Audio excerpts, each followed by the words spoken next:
Hello everyone. और आज हम पढ़ने वाले हैं पलासी का युद्ध यानी बैटल ऑफ पलासी।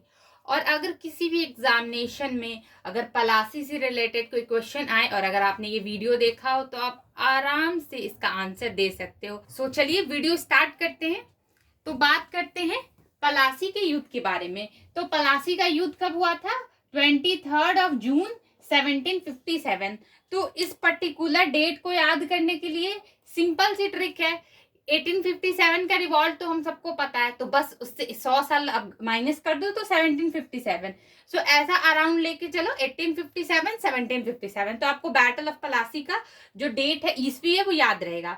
और ये बैटल कहाँ हुआ था? पलासी में हुआ था। और पलासी कहाँ पड़ता है? बंगाल। और अभी हमारा वेस्ट बंगाल में पड़ता है। पलासी जो क्या था? एक मैदान था।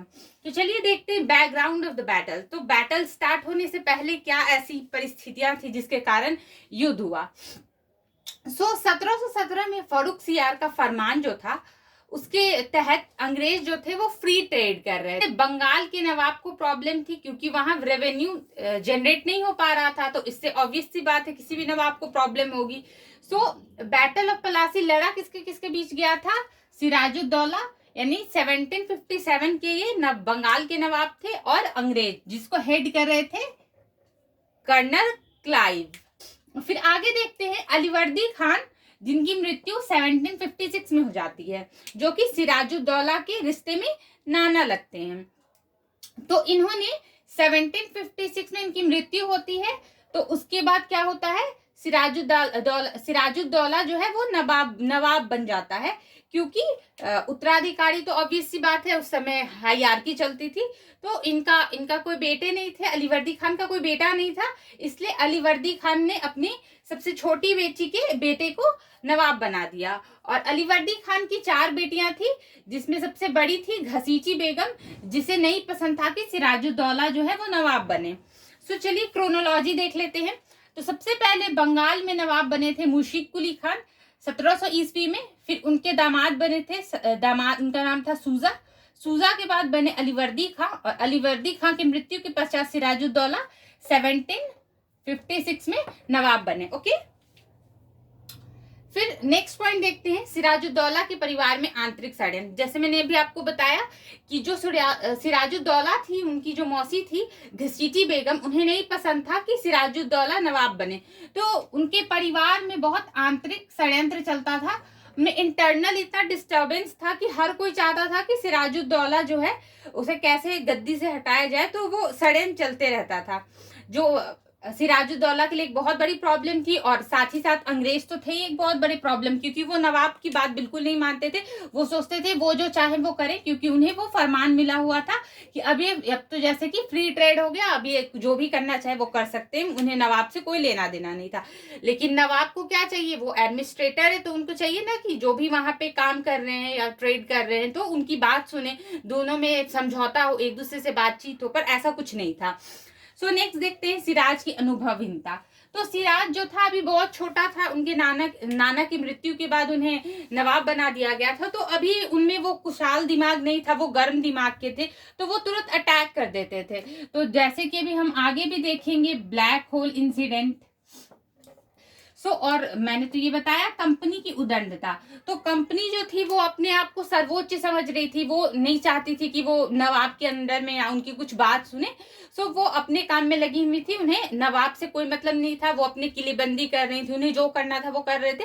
वो नवाब की बात को बिल्कुल भी सीरियसली नहीं लेते थे।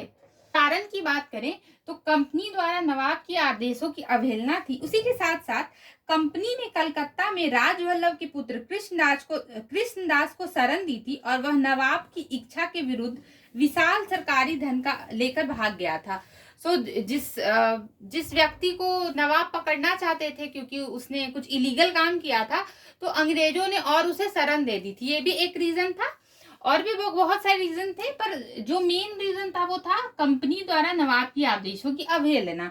तो जो भी नवाब चाहते थे उसके अपोजिट करते थे ये हमारे कंपनी, जो अंग्रेज थे वो कंपनी वाले।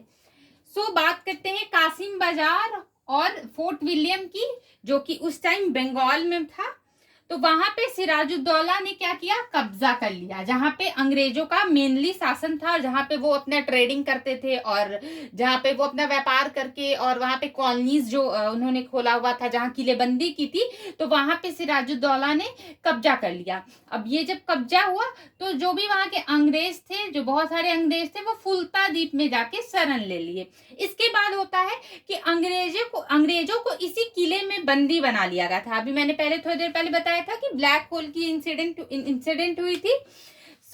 ब्लैक होल की घटना इसी को कहा जाता है। जब कासिम बाजार और फोर्ट विलियम पे सिराजुद्दौला ने आक्रमण किया तो बहुत सारे अंग्रेज जो थे उसी किले में अंदर फंस गए थे और दम घुटने के कारण बहुत सारे अंग्रेजों की मृत्यु भी हो गई थी।